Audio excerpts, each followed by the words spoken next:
Alors, bonjour tout le monde et bienvenue à nos capsules en direct sur Facebook du chemin d'une Madeleine. Et pour les personnes qui nous rejoignaient pour la première fois, mon nom est Danielle Giguère et je suis avec nos invités aujourd'hui. Je vous les présente, Marie Rotemar, je ne sais pas si je prononce bien ton nom, Marie Rotemar, de la Belgique, et Annie Joret du Québec, anciennement de la France. Bien entendu, je suis accompagnée de Liliane Catalano, de la France, et Liliane qui est avec moi depuis à tous les mois. En fait, nous facilitons ces Facebook Live ensemble avec une qualité nouvelle à toutes les fois. Alors aujourd'hui, nous allons parler de la compassion. Et bienvenue aussi à toutes les personnes qui nous retrouvent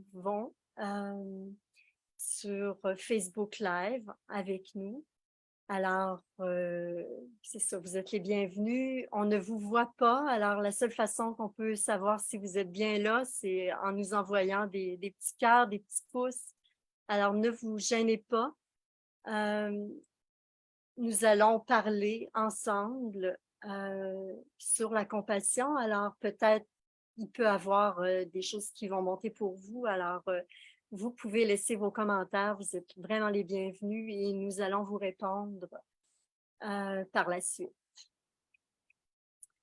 Quand j'ai préparé sur la compassion, j'ai revu toutes mes années où j'ai servi les gens malades comme infirmière. Et à ce moment-là, je n'avais pas la conscience que j'ai maintenant et je ne suis pas certaine que j'ai pu servir avec de la compassion.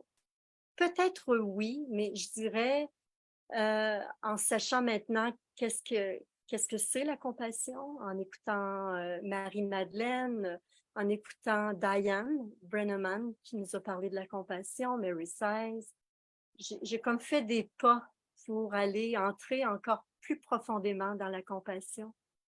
Et je trouve ça intéressant et j'ai vu que la compassion, en fait, ça commence avec nous, l'autocompassion. Alors, comment je peux arriver à, à reconnaître ma compassion envers moi-même? Alors, oui, j'aime bien commencer par me donner de la compassion envers moi. Et pour moi, c'est beaucoup plus facile d'avoir la compassion pour les personnes autour de moi. La compassion pour moi, ça vient vraiment du cœur. C'est vraiment un geste du cœur. Et voilà. Alors, je n'en dis pas plus. Je reviendrai un peu plus. J'aimerais vous laisser la parole. Alors, Marie, c'est quoi ton expérience avec la compassion? Est-ce que tu as de la compassion envers toi? Est-ce que tu vois que tu as des gestes de compassion envers les autres? Comment ça se manifeste dans ta vie, Marie? Moi, la compassion, à ce temps-là, je ne savais pas que c'était la compassion. Aujourd'hui, avec la connaissance que j'ai, je sais que j'ai vécu la compassion à l'âge de plus ou moins que j'avais 6 ans. Dans mon quartier, il y avait une dame qui était aveugle.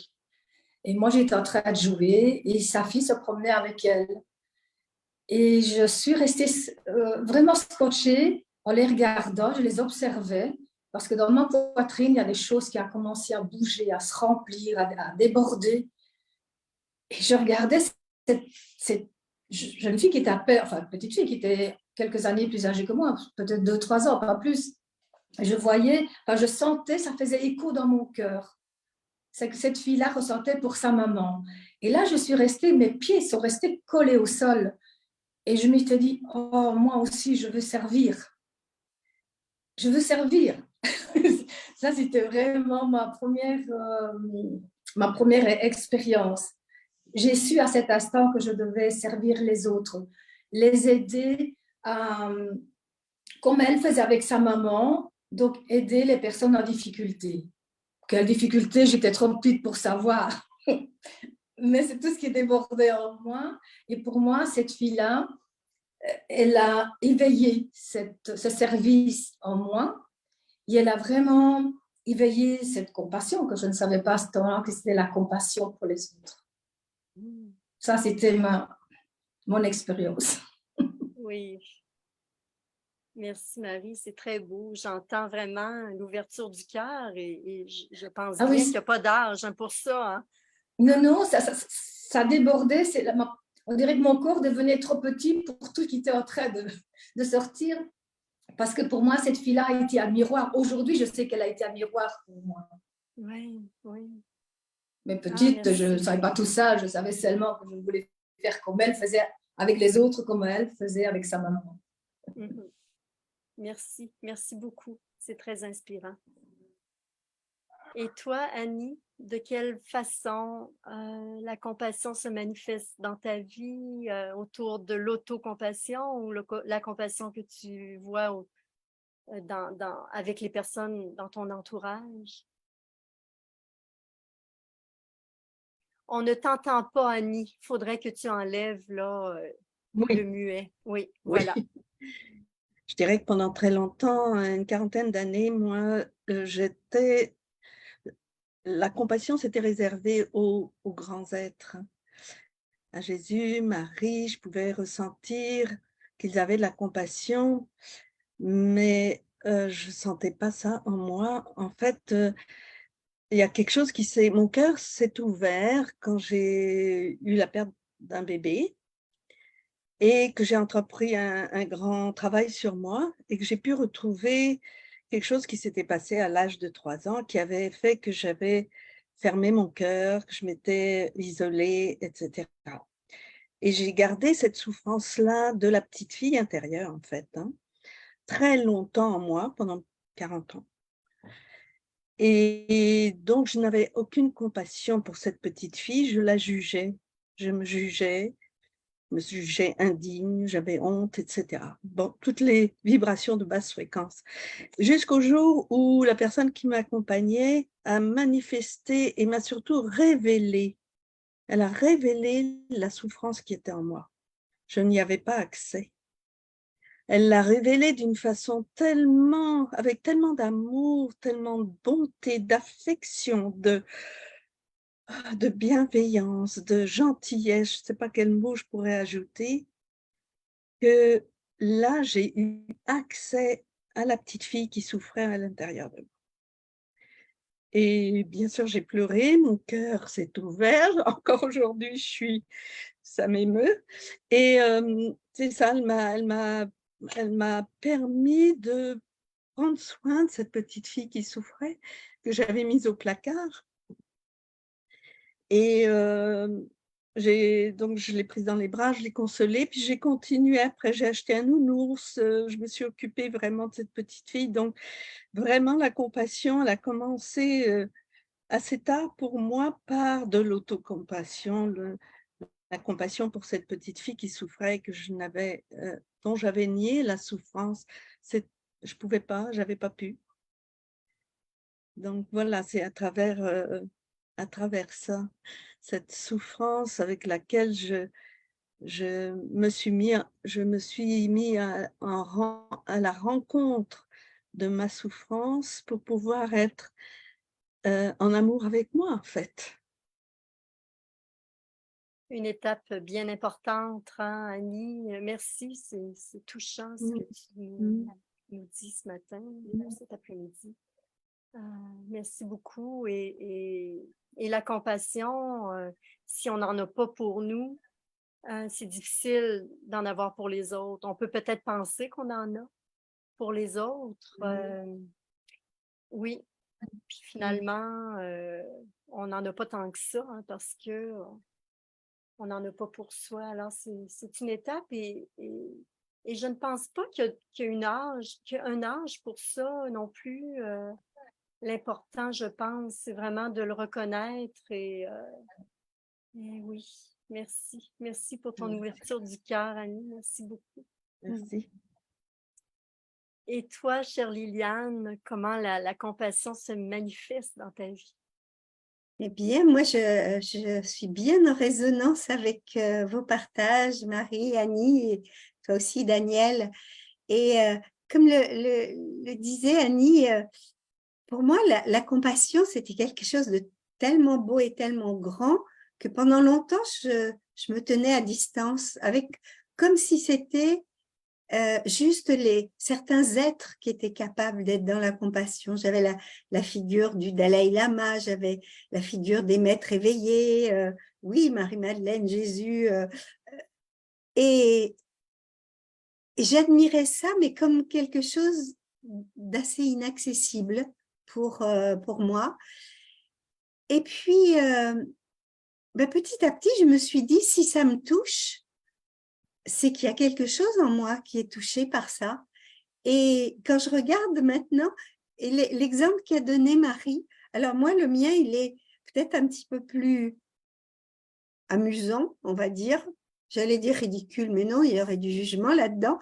Parce que, l'image qui m'est venue, c'est de moi, toute petite, rentrant de l'école, et je devais avoir, je sais pas, peut-être 7-8 ans. Donc, je rentrais toute seule de l'école, et puis j'ai vu un groupe de grands garçons. Alors, ces grands garçons qui devaient avoir au moins 10 ans, hein, donc ils me faisaient peur.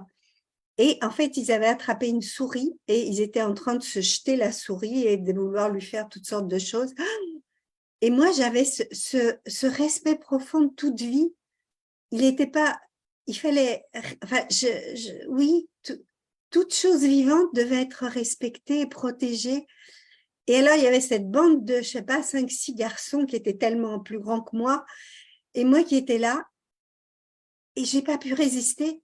J'ai foncé au milieu d'eux, j'ai attrapé la souris et je suis partie en courant et ils me jetaient des trucs et ils me couraient derrière et je courais. Je me disais, peut-être je vais mourir là, mais ça fait rien, faut que je sauve cette souris. Et c'est amusant parce que cette histoire, elle m'est revenue avec cette mémoire que tu avais. Et je me dis, mais oui, quelque part, en tant que toute petite, j'avais déjà cette compassion pour aussi les animaux, les fourmis. Quand je voyais des fourmis en train de se noyer dans une flaque d'eau, je les sortais de l'eau une par une. Enfin bon, donc je me rends compte que j'avais ça à ma dimension, que c'est pas quelque chose qui était éloigné, mais voilà, je l'avais à la dimension de ma vie.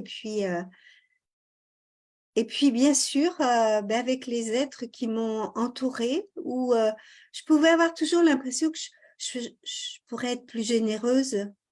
Mais maintenant, je me dis, c'est important de reconnaître aussi cette dimension de compassion que l'on peut avoir.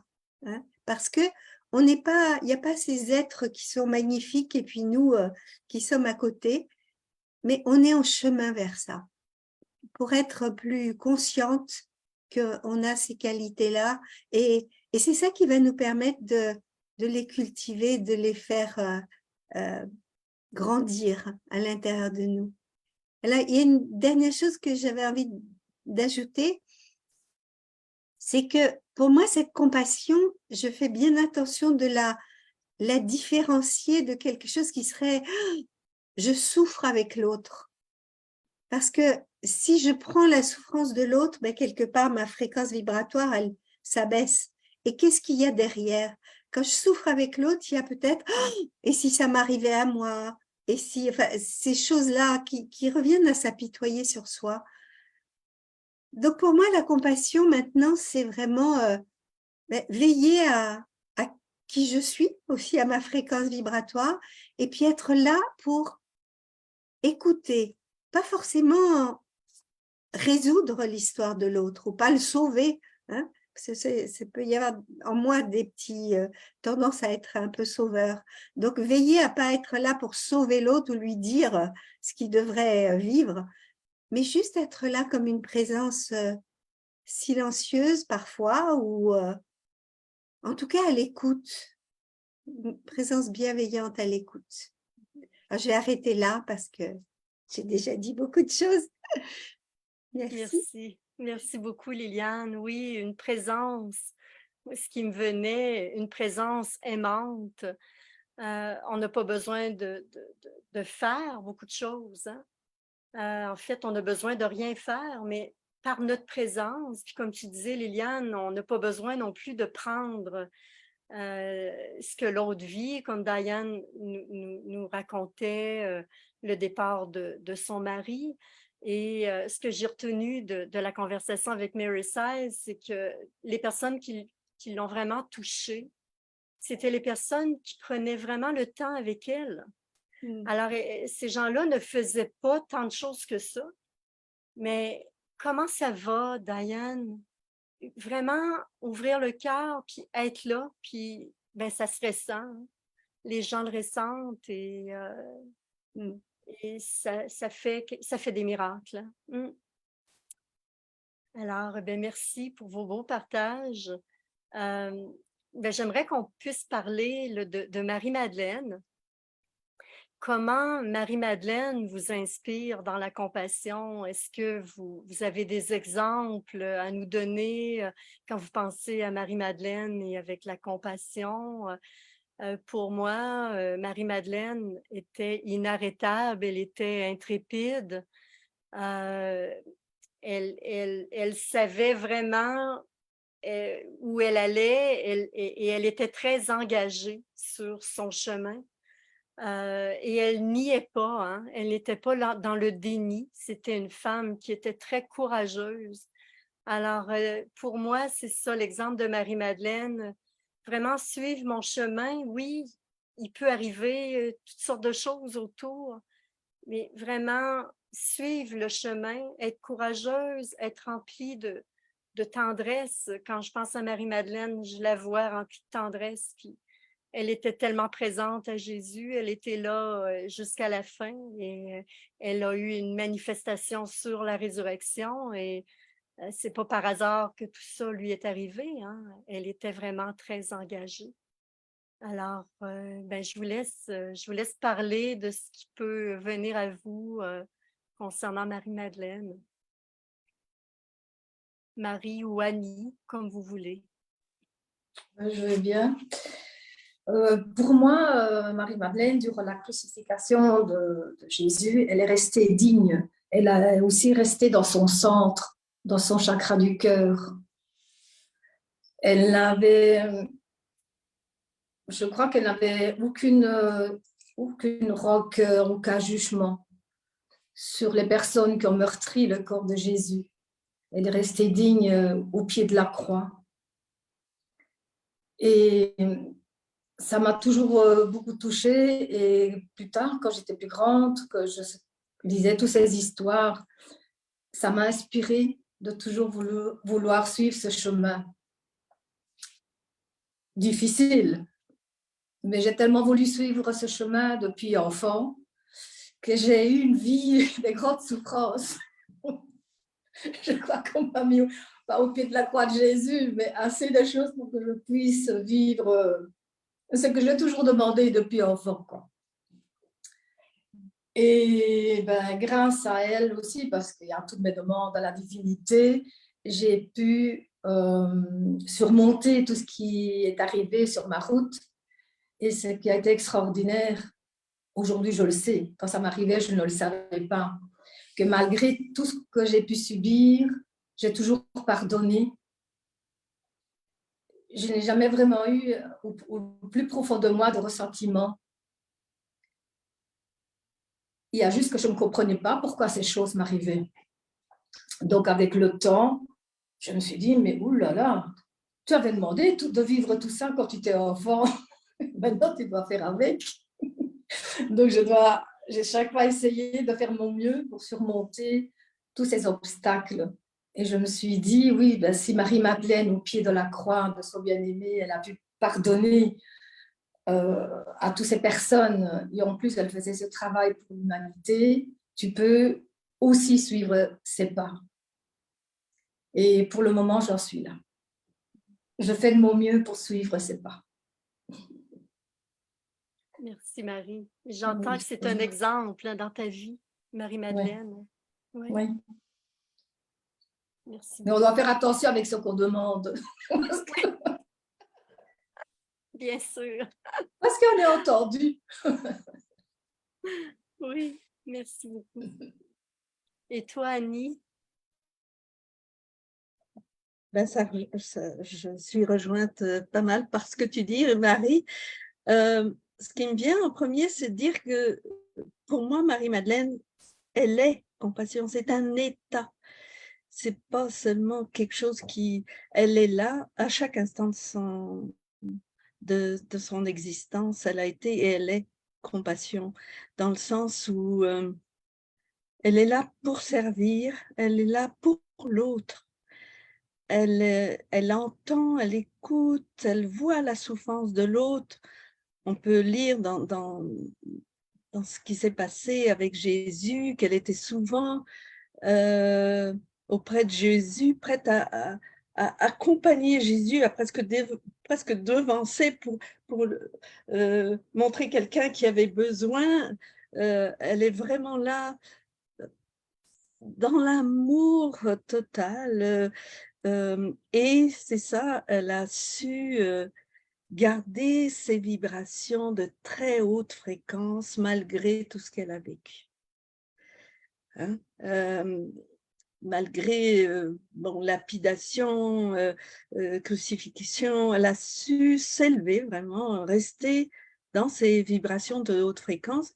Et je pense que c'est ça qui m'inspire aussi.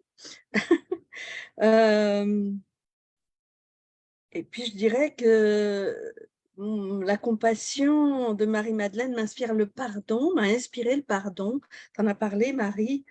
Moi aussi, ça m'a permis d'aller au-delà de mes jugements, apparences, préjugés. Pour moi, c'est ça aussi, la compassion, c'est regarder l'autre avec un regard tellement plein de bienveillance que toutes les petites choses qui pourraient m'empêcher de rencontrer l'autre et de rencontrer la souffrance de l'autre s'estompent. Et je pense qu'elle est, et en plus, je dirais que Marie-Madeleine, elle ne niait pas, en effet, ni sa souffrance, ni celle de Jésus. Elle la traversait, elle était avec. Et c'est ce qui lui permet de pouvoir être avec l'autre dans sa souffrance. C'est ça, c'est avec, oui, d'être avec, d'accompagner, oui. Oui. Ah oui, c'est un exemple fabuleux. Elle est merveilleuse. Et je la mets, c'est ça, je l'ai descendue d'un piédestal, comme tu disais, Liliane. Et puis, c'est une inspiration pour moi, en fait. Hein, c'est ça, c'est plus une inspiration maintenant. Et je dirais que ce qui m'aide vraiment, j'ai retrouvé l'estime de moi, l'amour de moi, et ça me permet de rester, et je fais tout ce qu'il faut pour rester dans ces vibrations hautes. Ouais, c'est ça. Oui, ben, j'entends ton choix d'être Oui, dans les hautes fréquences et oui, ton très chouette. inspiration, oui, et ton inspiration de Marie-Madeleine dans la vie de Oui, tous les jours, hein? Marie-Madeleine oui, vivante à travers la compassion qu'on peut vivre avec les gens autour, et pas juste la compassion, hein? Tu en as nommé oui, c'est plusieurs, ça. oui, Oui, au quotidien, oui. au quotidien, oui. Marie-Madeleine vivante, c'est ce que j'entends là Voilà, oui, de toi, Annie, c'est très, très beau. Merci. Ça va merci. sûrement inspirer les gens qui nous écoutent, hein? Oui, à travers chacun de nos partages. Merci infiniment. Et toi, chère Liliane? Alors, ben moi, vos partages continuent à m'inspirer et et effectivement, pour moi, la compassion, pour Marie-Madeleine, c'est son état, c'est son être. Elle est un être de compassion et tout son choix d'incarnation a été cela. Alors, elle est une compassion infinie, bien sûr dans les épreuves. Hein, vous avez parlé comment elle a choisi d'être présente au pied de la croix. Mais quelque part, elle l'a été dans tout son accompagnement de Jésus. parce que elle et puis d'autres femmes autour, hein, Marie, Anna, la grand-mère de Jésus, étaient là pour permettre à Jésus d'accomplir sa mission. Il avait besoin de ces présences autour de lui pour pouvoir montrer à l'humanité que l'ascension est possible jusque avec la matière, avec un corps. Et donc Marie-Madeleine est venue avec cet être de compassion. Et il y a des images, pendant que vous parliez, des images qui me venaient d'un film qui a été fait, qui s'appelle Marie-Madeleine, il y a quelques années. Mais partout où elle était compassion. Lorsque elle se trouve avec une femme qui est en train d'accoucher, qui a une peur d'accoucher, eh bien, elle est là, et elle plonge dans son regard et elle accroche le regard de cette femme pour l'accompagner dans cette mise au monde, pour qu'elle puisse traverser ses peurs. Il y a aussi ce moment où elle arrive dans un village, elle est avec Pierre et le village a été détruit, tout le monde a été tué et il y a un être qui est en train de mourir. Et bien sûr, il y a danger, il y a les Romains qui sont autour et qui peuvent revenir, mais elle reste là. Elle va chercher de l'eau pour lui donner à boire et elle reste auprès de lui en lui tenant la main pour ses derniers instants, au péril de sa propre vie. Donc, il n'y a même pas de choix ou de réflexion, c'est sa façon d'être avec l'autre et d'être dans ce respect de la vie de l'autre. Hein. Et ça passe énormément aussi par le regard et la présence. Donc, c'est une tellement belle inspiration, hein, de se dire que je choisis de laisser entrer Marie-Madeleine en moi, de laisser se révéler, parce que c'est une grande qualité. Hein. Ce sont des grands êtres qui sont là pour nous inspirer. Et moi, mon travail, entre guillemets, c'est d'oser laisser entrer, d'oser révéler cette qualité qui existe en moi. Et bien sûr, accepter aussi, compassion pour moi-même, accepter qu'il y a des moments où eh bien, je ne suis pas capable.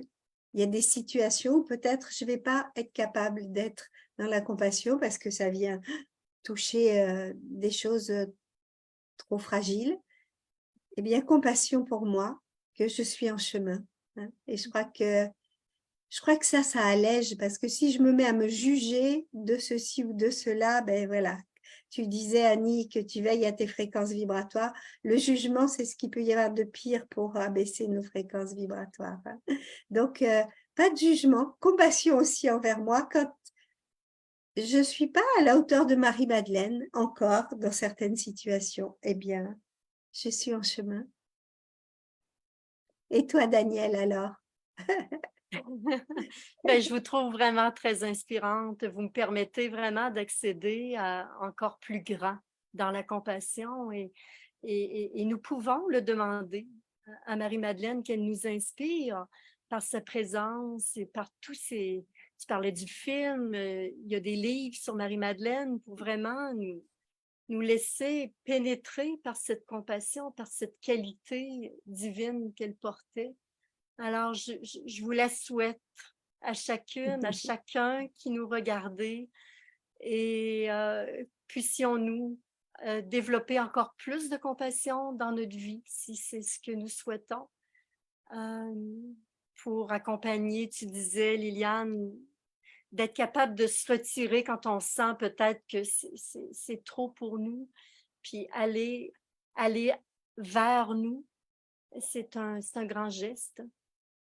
Alors, ben, je vous remercie beaucoup, beaucoup pour ces partages que nous avons vécus ensemble. Et comme je le disais, d'entrée de jeu, toutes les personnes qui nous regardaient et qui vont nous regarder, n'hésitez pas à émettre vos commentaires qui sont vraiment précieux pour nous. Alors, on se revoit là, pour le mois prochain avec une nouvelle qualité de Marie-Madeleine. Merci beaucoup. Merci. Merci à chacune.